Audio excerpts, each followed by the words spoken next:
Alors, excusez-moi, mais le malade aujourd'hui, c'est la France. Et plus que la France, d'ailleurs, l'ensemble des pays de l'Union européenne. Je rappelle qu'en France, aujourd'hui, tous les jours que nous vivons, il y a une usine qui ferme. Il y a à peu près 600 à 700 personnes qui basculent en dessous du seuil de pauvreté calculé par l'INSEE tous les jours. 600 à 700 personnes qui basculent tous les jours en dessous du seuil de pauvreté. Nous perdons tous les jours 700 emplois industriels et depuis des années. Au rythme où nous allons, dans 30 ans, 20 ans, la France n'aura pratiquement plus d'industrie. C'est un véritable suicide économique auquel nous sommes en train d'assister. Alors face à ça, moi j'appelle ça un cancer. J'essaie d'en trouver les causes avant de parler tout de suite le fédéralisme. Donc, excusez-moi, c'est ce que j'ai fait au cours de ma carrière. Vous avez voulu rappeler que j'ai rompu avec le milieu des cabinets municipaux. D'ailleurs, les ministres que j'ai servis, je leur disais déjà ce que je pensais. Ils trouvaient ça d'ailleurs fort intéressant. C'est tout ça dit en passant. J'ai découvert que la construction européenne n'était pas du tout ce qu'on m'avait raconté. On m'avait raconté un conte de fées. On m'avait raconté que c'était un truc qui avait été inventé par un homme qui s'appelait Robert Schuman, comme ça sur le tard, qu'il avait d'un seul coup une idée géniale, qu'il avait eu cette idée sur un coin de table, qu'il avait téléphoné le matin même du 9 mai 1950 à Konrad Adenauer au saut du lit pour dire est-ce que vous êtes d'accord pour qu'on mette en commun le charbon et l'acier. Konrad Adenauer a dit bien sûr c'est une excellente idée et allons-y. Tout ça c'est de la plaisanterie. Et puis ensuite on ne passe sous silence ce qu'ont fait les nazis. Pendant les années 30 et 40, la Nouvelle Europe, la France européenne, la communauté européenne, le rôle de Walter Hallstein, qui était un juriste très proche d'Hitler, auquel Hitler, après son entretien avec Mussolini en 1938, avait demandé de commencer à préparer un projet d'Europe nouvelle. Et Walter Hallstein, qui a été récupéré après par les Américains, qui a fait l'objet de l'opération Sunflower. C'est pas moi qui le dis, allez voir sur Wikipédia États-Unis, pas Wikipédia français. Vous verrez qu'il a été récupéré avec un uniforme d'officier de la Wehrmacht en Normandie. Il a été expédié aux États-Unis d'Amérique de 1944 à 1945. Il a été reformaté, je suppose. Il a subi probablement le même cursus que des gens aussi recommandables que Werner von Braun, qui était le père des V2, qui s'est retrouvé à fabriquer la fusée Saturne, ou que Klaus Barbie, le tortionnaire de Moulins, qui s'est retrouvé agent de la CIA ensuite en Amérique latine. C'est pour ça d'ailleurs que la France a eu tant de mal à obtenir son extradition. Et puis voilà qu'après la Seconde Guerre mondiale, d'un seul coup, on sort d'un chapeau ce projet de construction européenne. Or, ce projet de construction européenne n'est pas un projet français ni franco-allemand. C'est un projet qui s'inscrit dans une géopolitique très particulière, très précise, qui a été élaboré suite aux entretiens au plus haut niveau entre Staline d'un côté et Roosevelt de l'autre, pendant les conférences de Téhéran, de Yalta, puis de Potsdam. À Potsdam, Roosevelt était mort, c'était Truman qui lui a succédé. Et ce que veulent les États-Unis d'Amérique depuis le début, c'est justement une fédération européenne. C'est justement ça qu'ils veulent. Je suis venu d'ailleurs ici, je le montre, c'était le Paris Match du 27 octobre 1951. Voilà, vous avez une interview de monsieur, vous pouvez aller le chercher, le 27 mars 1951, page 16, c'est le numéro 138. Allez sur eBay, vous pouvez l'acheter, vous le trouvez à 10 € en général.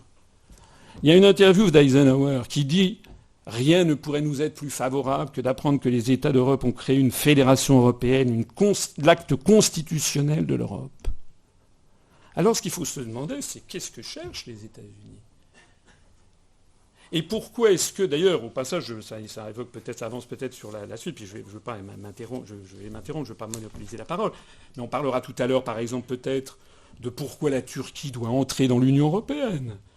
Parce que ce sont les États-Unis qui sont à la manœuvre pour faire coïncider le périmètre de l'OTAN, qui est la face militaire, avec le périmètre civil, qui est l'Union européenne, qui c'est la même face, qui est une face de domination géopolitique du continent européen par Washington.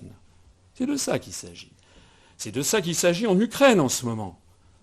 C'est pas pour rien que vous avez vu l'ancien candidat malheureux à la présidence des États-Unis qui est allé soutenir les révolutionnaires pro-européens en Ukraine, avec les fonds dont disposent ces gens. Il s'agit, et ça c'est pas moi qui le dis, c'est Zbigniew Brzezinski dans son livre le grand échiquier. Il s'agit de repousser la Russie dans son hinterland. Donc on a affaire à des choses d'une très très grande magnitude. Alors maintenant, effectivement, on nous sort ce projet de fédération européenne comme si c'était la panacée.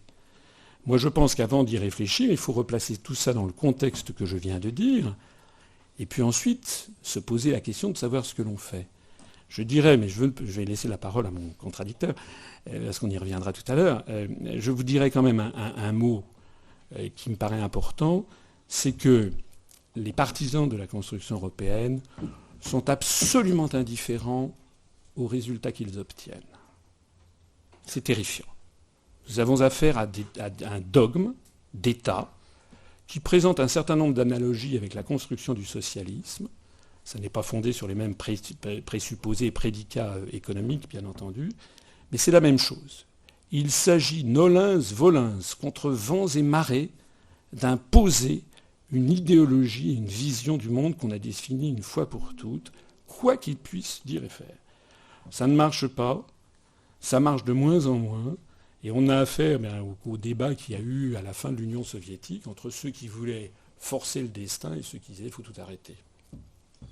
D'autant plus que je suis dans un état d'infériorité structurelle, puisque ce que dit mon collègue et contradicteur correspond à ce que l'on entend 24 heures sur 24, 365 jours par an à la télévision, à la radio. Donc moi, c'est une toute petite fenêtre où j'ai quelques instants pour toucher un public et dire, attention, tout ce que vous dites là, tout doit être remis en cause. Donc puisque fait il y a, j'observe qu'on ne peut plus en France décrire ce qu'est la géopolitique américaine sans aussitôt se faire taxer de complotiste avec un petit rire. Sous-entendu, le pauvre, il faudrait qu'il aille quand même aller prendre des anxiolytiques et il est zinzin. Alors, je vous ai apporté, je vais le lire à haute voix, parce que je suis têtu. Paris Match, 136, 27 octobre 1951. Question à M. Eisenhower, qui à l'époque est à la tête du chef, c'est-à-dire qu'elle va devenir l'OTAN, et qui après devient président des États-Unis. Question du journaliste. Que pensez-vous de la Fédération européenne ? Réponse.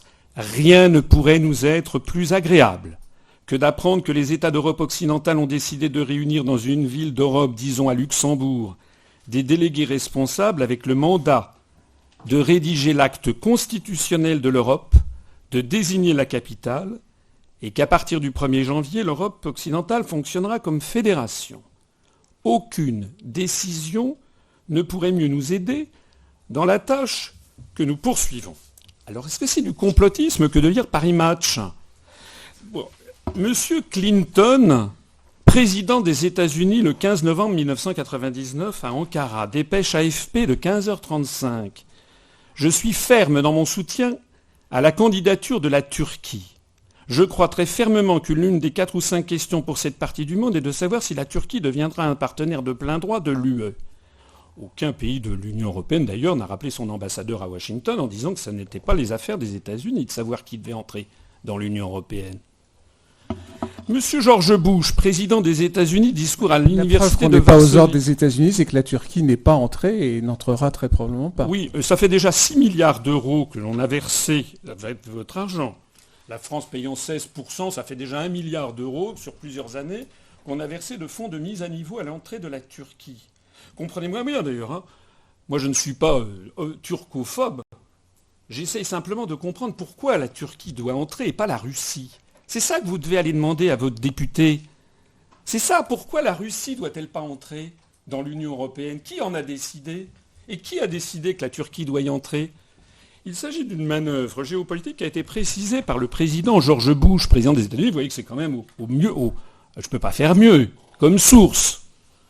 Dans son discours à l'université de Varsovie le 15 juin 2001, toutes les nouvelles démocraties de l'Europe de la Baltique à la mer Noire et toutes celles qui se trouvent situées entre les deux doivent avoir la même chance pour la liberté et la sécurité, la même chance de rejoindre les institutions européennes. Toutes les nations devraient comprendre qu'il n'y a aucun conflit entre l'appartenance à l'OTAN et l'appartenance à l'UE.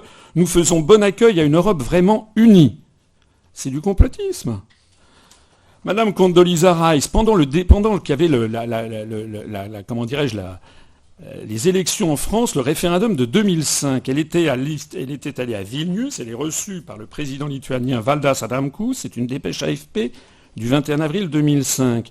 Nous avons fermement soutenu le projet européen, son achèvement ainsi que l'Union européenne. De notre point de vue, la poursuite du succès de la construction européenne est importante. Et puis, puisqu'on parlait tout à l'heure du référendum sur l'Écosse, est-ce que vous avez noté cette chose étonnante qu'il y a actuellement 2 projets de référendum, l'un pour l'indépendance de la Catalogne, l'autre pour l'indépendance de l'Écosse. Et il y a un 3e projet de référendum en Europe, qui est pour la sortie du Royaume-Uni de l'Union européenne. Eh bien, figurez-vous qu'au gouvernement américain, il y a un type qui est secrétaire d'État aux affaires européennes. Comme j'ai dit, nous, il faudra qu'on crée un secrétaire d'État aux affaires nord-américaines dans le gouvernement français. Eh bien, ce type est allé voir M. Cameron et a interdit qu'il y ait un référendum pour la sortie de l'Union européenne. Mais en revanche, a trouvé très bien le référendum sur l'indépendance de l'Écosse et la Catalogne. La politique d'Europe des régions étant une politique typique de diviser pour régner, voulue par les anglo-saxons. Alors moi, j'insiste là-dessus parce que j'aime pas qu'on me traite de complotiste. Moi, c'est quelque chose que je trouve odieux, parce que c'est une façon de disqualifier son interlocuteur sans répondre sur le fond des arguments. Vous imaginez, là je vous en ai cité quelques-uns, je pourrais vous entretenir toute la nuit.